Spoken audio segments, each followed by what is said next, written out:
राज्य महिला आयोगाच्या अध्यक्षा रुपाली चाकणकर यांनी अखेर आपल्या पदाचा राजीनामा दिला आहे।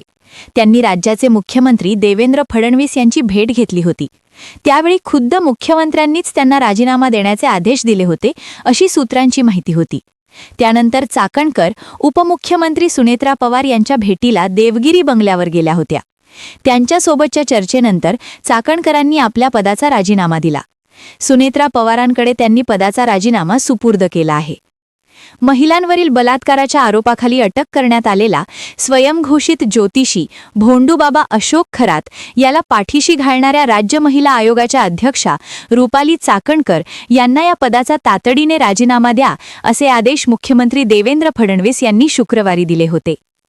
अशोक खरात याला महिलांवरील अत्याचाराच्या प्रकरणात अटक करण्यात आले असून रुपाली चाकणकर यांनी खरातला त्याच्या दुष्कृत्यात पाठीशी घातल्याचे आरोप शिवसेना उबाठा नेत्या सुषमा अंधारे यांनी रुपाली चाकणकर यांच्यावर तांत्रिक पूजेसाठी स्वतःचे बीट कापून घेतल्याचा आरोप केला होता। त्यावेळी त्यांनी चाकणकरांचे काही जुने फोटोही दाखवले होते, ज्यामध्ये त्यांच्या अनामिकेला बँडेज केल्याचे दिसत आहे। मुख्यमंत्र्यांनी रुपाली चाकणकर यांची बाजू फेटाळून लावली। त्यांना तात्काळ राज्य महिला आयोगाच्या अध्यक्षपदाचा राजीनामा द्या असे स्पष्ट आदेश दिले। या प्रकरणाची चौकशी पोलीस करत असून जे कोणी दोषी असतील त्यांना पाठीशी घालणार नाही असे मुख्यमंत्री देवेंद्र फडणवीस यांनी बजावले।